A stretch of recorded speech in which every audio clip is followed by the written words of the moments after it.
Rasuah adalah salah satu masalah sosial yang paling serius di dalam mana-mana negara sahaja, termasuklah di Malaysia.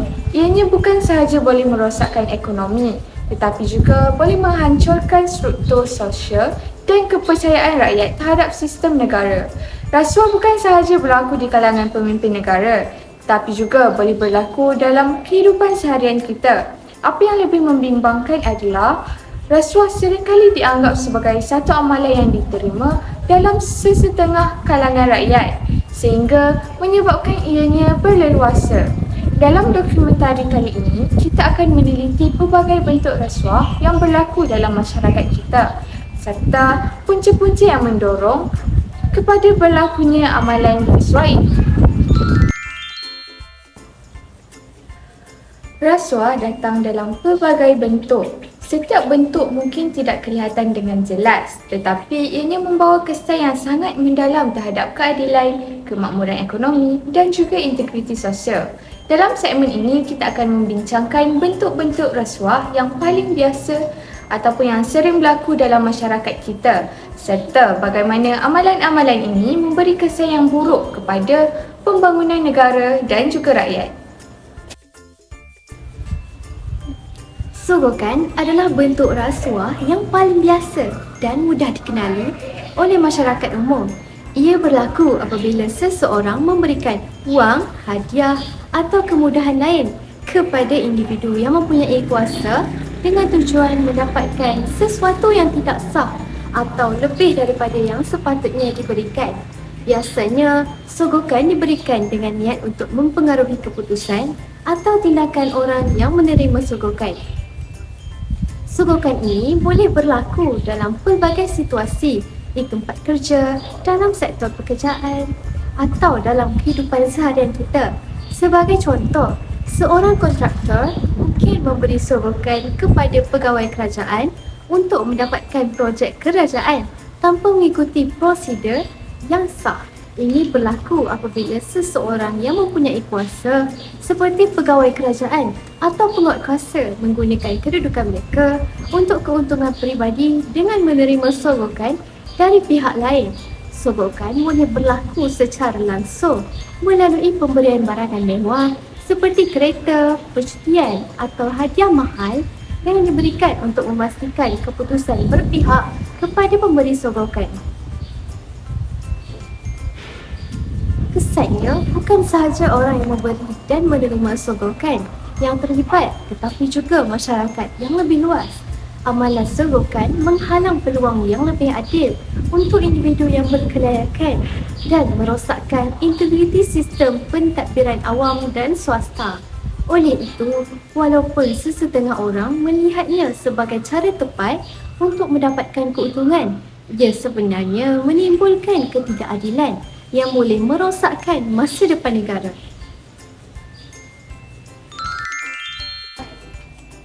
Penyelewengan kuasa adalah bentuk rasuah yang sangat berbahaya kerana ia melibatkan penyalahgunaan kedudukan seseorang yang memegang kuasa untuk tujuan peribadi.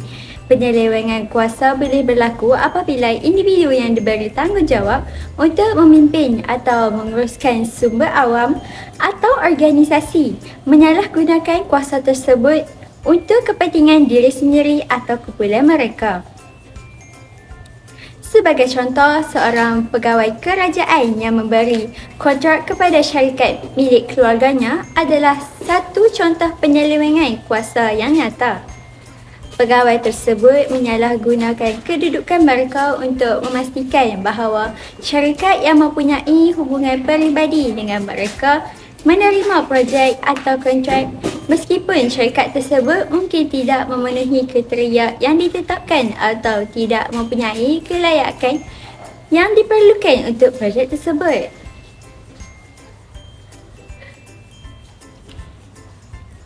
Akibat daripada penyelewengan kuasa adalah merosakkan bukan sahaja integriti individu tersebut tetapi juga seluruh sistem pemerintahan dan organisasi di mana mereka bekerja. Ia menafikan peluang yang sepatutnya diberikan kepada pihak yang layak dan menghalang persaingan yang sihat dalam sektor awam dan swasta. Lebih buruk lagi apabila penyelewengan kuasa ini berlarutan, ia akan menghakis kepercayaan rakyat terhadap kerajaan dan institusi awam, menyebabkan ketidakstabilan sosial dan politik. Nepotisme adalah bentuk rasuah yang berlaku apabila seseorang menggunakan kedudukan atau kuasa mereka untuk memberi kelebihan kepada keluarga, sahabat atau individu yang mereka kenali. Walaupun orang tersebut tidak layak untuk menerima peluang tersebut, ini biasanya berlaku dalam pemilihan pekerjaan, pemberian kontrak atau sebarang keputusan yang melibatkan dengan pengagihan peluang atau sumber. Contoh nepotisme yang biasa dilihat adalah apabila seseorang pengurus atau ketua jabatan memberikan jawatan atau projek kepada anak atau saudara mara mereka, walaupun ada individu yang lain yang lebih berkelayakan dan lebih sesuai untuk jawatan tersebut. Dalam banyak kes, nepotisme berlaku kerana pemimpin tersebut ingin memastikan ahli keluarga mereka atau rakan mereka mendapat faedah, walaupun ini mengorbankan keadilan dan kualiti kerja. Antara kesan daripada nepotisme ialah ianya bukan sahaja merugikan individu yang lebih berkelayakan, tetapi juga ia menjejaskan kecekapan dan prestasi sesebuah organisasi.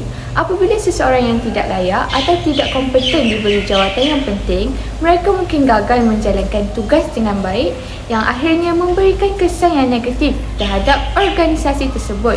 Di samping itu, ia juga merosakkan moral pekerja yang lain, mungkin merasakan bahawa peluang mereka untuk maju dalam kerjaya tertutup kerana faktor keluarga atau hubungan peribadi.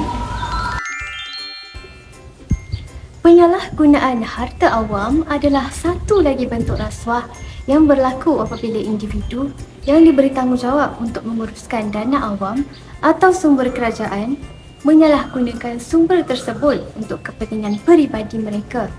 Ini boleh melibatkan penggunaan dana negara untuk tujuan yang tidak sah atau penggunaan sumber kerajaan untuk keperluan peribadi. Salah satu contoh penyalahgunaan harta awam adalah apabila seorang pegawai kerajaan menggunakan wang rakyat untuk membeli barang-barang peribadi seperti perabot mahal, kereta atau barangan mewah lain yang tidak ada kaitan dengan tugas rasmi mereka.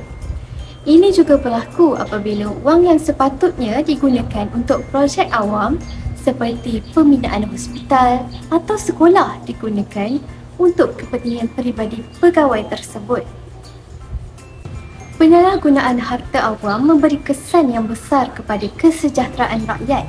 Ia menghalang pembangunan yang sepatutnya memberi manfaat kepada orang ramai dan merosakkan kepercayaan masyarakat terhadap integriti kerajaan. Ketika harta awam disalahgunakan, ia mengurangkan kualiti perkhidmatan yang diberikan kepada rakyat dan menyebabkan kemunduran dalam pembangunan negara. Punca-punca amalan rasuah. Walaupun rasuah adalah tindakan yang tidak salah dan tidak beretika, ia tetap berlaku kerana pelbagai punca. Punca-punca ini tidak hanya terhad kepada individu yang terlibat dalam rasuah, tetapi ia juga dipengaruhi oleh faktor sosial, politik dan ekonomi yang lebih besar. Mari kita lihat lebih mendalam tentang punca-punca yang mendorong berlakunya amalan rasuah ini. Yang pertama, kesempatan dan kuasa. Kesempatan adalah salah satu punca utama yang menyebabkan rasuah. Apabila seseorang memegang kuasa yang besar tanpa pengawasan yang cukup, mereka terdedah kepada godaan untuk menggunakan kuasa tersebut untuk kepentingan peribadi. Kuasa yang tidak diselia dengan baik menjadi ruang yang luas bagi penyalahgunaan. Sebagai contoh, seorang pegawai yang diberi kuasa untuk meluluskan atau menolak permohonan projek atau kontrak apabila tidak diawasi dengan ketat, mungkin menggunakan kuasa tersebut untuk memberikan projek tersebut kepada syarikat yang memberi sokongan kepada mereka atau syarikat yang dimiliki oleh keluarga mereka. Untuk mengatasi masalah ini, kita memerlukan sistem pengawasan yang lebih ketat di samping meningkatkan ketelusan dalam setiap proses yang melibatkan kuasa dan keputusan penting. Semua tindakan yang melibatkan penggunaan kuasa perlu diawasi dan diaudit secara berkala. Kekurangan pendidikan moral juga memainkan peranan yang besar dalam penyebaran rasuah. Tanpa pemahaman yang jelas tentang nilai-nilai moral dan etika, individu mungkin tidak sedar bahawa mereka terlibat dalam perbuatan yang merosakkan. Pendidikan moral yang lemah dalam sistem pendidikan dan juga dalam keluarga boleh menyebabkan seseorang tidak melihat betapa buruknya amalan rasuah.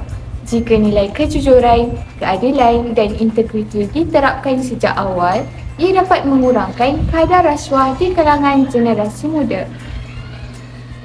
Untuk mengatasi masalah ini, kita perlu meningkatkan pendidikan moral dalam kurikulum pendidikan dan memastikan bahawa nilai-nilai ini dipupuk sejak dari peringkat awal kanak-kanak. Setiap individu juga perlu diberikan pemahaman yang jelas mengenai kesan buruk rasuah dan juga kepentingan integriti. Ketidakadilan ekonomi adalah faktor yang sangat besar dalam penyebaran rasuah. Dalam masyarakat yang mengalami ketidakseimbangan ekonomi, golongan miskin dan terpinggir seringkali merasa terpaksa untuk memberi atau menerima rasuah kerana mereka melihatnya sebagai satu-satunya cara untuk mendapatkan kelebihan. Ketidakadilan dalam pengagihan kekayaan dan sumber menyebabkan ketidakpuasan hati di kalangan golongan miskin yang terpaksa berjuang untuk memenuhi keperluan hidup mereka. Dalam kes ini, rasuah mungkin dilihat sebagai jalan keluar daripada kesusahan ekonomi. Untuk mengatasi ketidakadilan ekonomi, kita perlu memperkenalkan dasar yang lebih adil dalam pengagihan kekayaan dan peluang. Peningkatan dalam sistem kesejahteraan sosial dan penyediaan peluang pekerjaan yang setara adalah langkah pertama yang perlu diambil. Rasuah dalam pendidikan. Rasuah dalam sektor pendidikan adalah satu masalah besar yang seringkali terlepas pandang. Ia berlaku apabila pihak yang bertanggungjawab seperti guru, pentadbir sekolah atau pegawai kerajaan meminta atau menerima habuan untuk memberikan kelulusan yang tidak wajar dalam proses pendidikan. Contohnya, dalam sistem pendidikan, rasuah boleh berlaku apabila seorang pelajar memberi wang atau hadiah kepada guru untuk mendapatkan markah tambahan atau untuk lulus dalam ujian walaupun tidak memenuhi syarat yang ditetapkan. Begitu juga pelajar yang mendapat kelebihan dalam pemilihan ke universiti atau program tertentu hanya kerana hubungan peribadi atau sumbangan kewangan.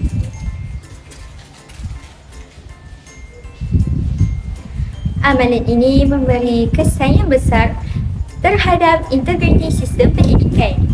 Ia merosakkan peluang pelajar yang berusaha keras untuk berjaya dengan cara yang sah dan akhirnya menurunkan kualiti pendidikan itu sendiri. Jika tidak dibanteras, rasuah dalam pendidikan akan menghasilkan generasi yang tidak berkelayakan dan merosakkan masa depan negara. Ketidakseimbangan dalam sistem politik juga menjadi punca berlakunya rasuah.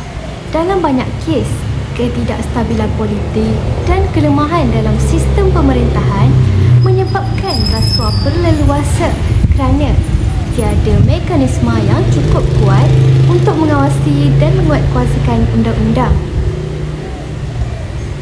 Sebagai contoh, apabila pemimpin politik memberi sokongan kepada individu tertentu untuk mendapatkan kedudukan dalam kerajaan atau perniagaan dengan janji balasan dalam bentuk rasuah, sistem politik menjadi rosak.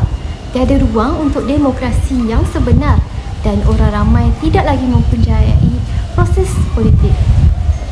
Ketidakseimbangan politik yang berterusan akan menghasilkan sistem yang tidak adil yang memberi peluang kepada